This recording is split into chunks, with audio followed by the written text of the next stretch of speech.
नमस्कार, मैं हूं प्रत्युष शर्मा और आप देख रहे हैं CTV7 न्यूज़ की खबरें। शुरू करते हैं राष्ट्रीय खबरों से। आज नरेंद्र मोदी पोप फ्रांसिस से मुलाकात करने पहुंचे हुए हैं। वहां उनका स्वागत किया गया है और यहां महत्वपूर्ण विषय पर उनकी चर्चा हुई।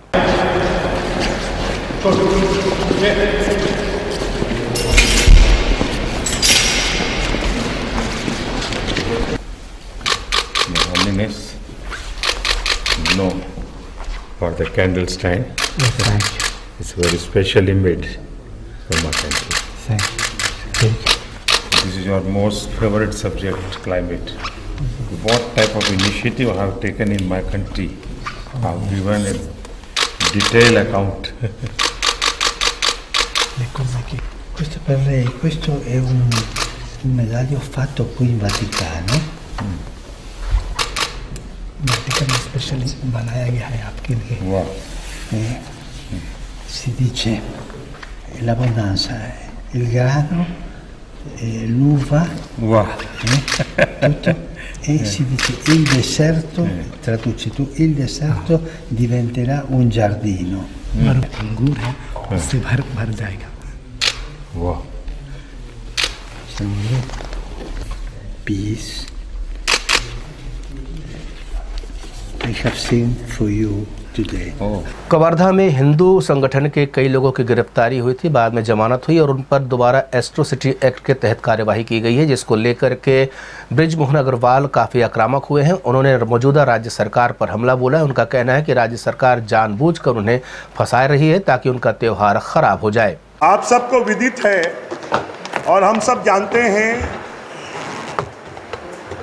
कि हिंदुस्तान का सबसे बड़ा त्यौहार, सबसे बड़ा उत्सव दीपावली है। और इस दीपावली के अवसर पर ऐसे कार्यकर्ता जिन्होंने धर्म की रक्षा के लिए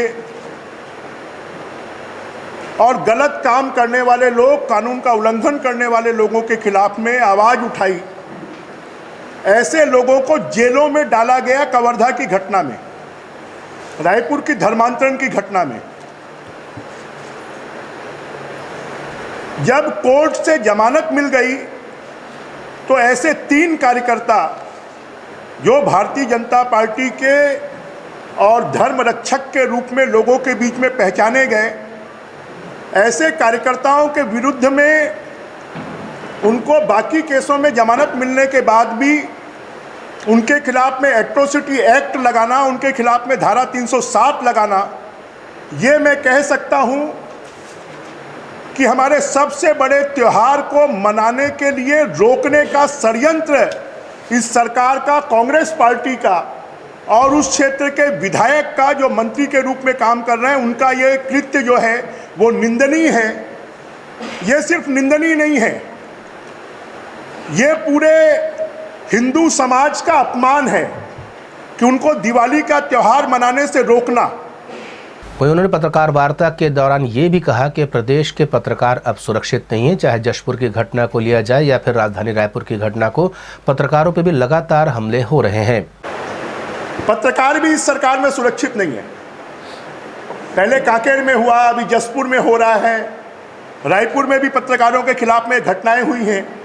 तो ये सरकार अपने विरोध को बर्दाश्त करने की क्षमता इस सरकार में नहीं है, और जिस सरकार में विरोध को बर्दाश्त करने की क्षमता नहीं है, उसको 1 मिनट भी सत्ता में बना रहने का अधिकार नहीं है। कांग्रेस प्रदेश अध्यक्ष मोहन मरकाम और महापौर एजाज ढेबर सहित कई वरिष्ठ कांग्रेसी नेताओं ने आज श्रमदान किया है।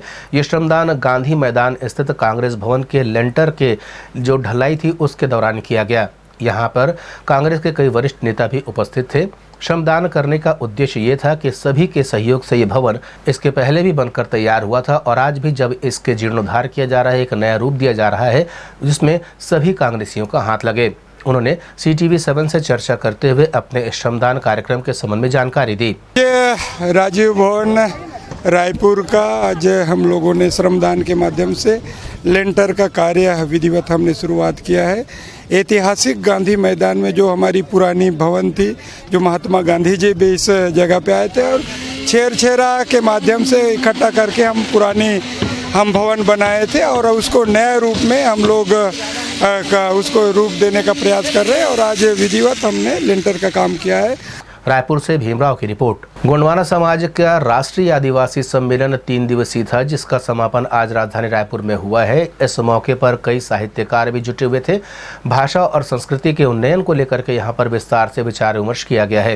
उन्होंने CTV7 से चर्चा की और पूरे आयोजन के संबंध में जानकारियाँ दी। ये राष्ट्रीय आदिवासी संगोष्ठी अभी हुआ है, आज का अंतिम दिन है और यहाँ पे देश भर के आदिवासी चिंतक और लेखक और एक्टिविस्ट और तमाम प्रकार के बुद्धिजीवी तमाम लोग यहाँ पे इकट्ठे हुए विगत 3 दिनों से और आज उसका समापन दिवस है। और समापन सत्र की जो मुख्य अतिथि जो है प्रोफेसर सोनाझरिया मिंज मैडम जो है और मैडम जो है सिद्धू कानू मुर्मू यूनिवर्सिटी जो दुमका में है उसकी वाइस चांसलर है। पहले दिन में इसके मुख्य जो विषय जो प्रवेश जो था उसके लिए प्रोफेसर खाका साहब आए थे, बिजनेस खाका।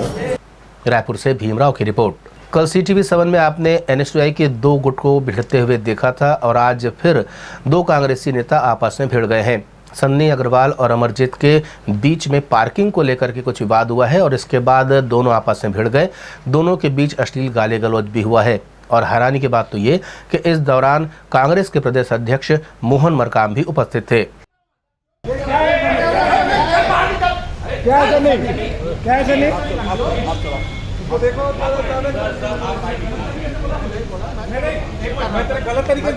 विगत कई वर्षों से ग्रीन आर्मी के द्वारा अक्टूबर, नवंबर और दिसंबर में पॉलिथीन के विरुद्ध अभियान चलाया जाता है, जिसको लेकर के आज एक पत्रकार वार्ता उन्होंने ली और बताया कि किस तरीके से उनके द्वारा जागरूकता अभियान चलाया जा रहा है, जिससे लोगों में पॉलिथीन को लेकर के जागरूकता है, उसके उपयोग को लोग कम करें और इसे पूरी तरीके से बंद करें। ग्रीन आर्मी के द्वारा पॉलिथीन फ्री रायपुर के लिए ये प्रेस कॉन्फ्रेंस का आयोजन किया जा रहा है और जैसे कि आप जानते हैं ग्रीन आर्मी ने 1 अक्टूबर से पॉलिथीन फ्री रायपुर का मुहिम छेड़ा था और पहले भी प्रेस कॉन्फ्रेंस में जानकारी दी थी कि अक्टूबर, नवंबर और दिसंबर हम ये 3 मंथ जन जागरण का काम करेंगे, शासन प्रशासन को भी जगाएंगे, प्रेस मीडिया का सपोर्ट लेंगे और एक पॉलीथीन की जो बुराई है उसके बारे में लोगों को जन जागरूक करेंगे कि किस तरह से नुकसान पहुंचा रहा है। ठीक 1 महीना कंप्लीट होने के उपरांत अलग अलग स्कूल में, कॉलेज में, बाज़ारों में ग्रीन आर्मी की टीम लगातार काम कर रही है। हम थैला वितरण कर रहे हैं, थैला वितरण के साथ में एक स्टिकर हम हर घर तक पहुंचा रहे हैं, हर स्कूल कॉलेज में लोगों को संकल्प दिला रहे हैं कि वे पॉलीथीन का बहिष्कार करें। राष्ट्रीय आदिवासी महोत्सव के समापन अवसर पर भी आदिवासियों ने मनमोहक नृत्यों की प्रस्तुत की है। पेश है उसके कुछ संपादित अंश।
CTV7 की खबरों में फिलहाल इतना ही। नए समाचारों के साथ आपसे फिर होगी मुलाकात। तब तक मुझे दे अनुमति। नमस्कार।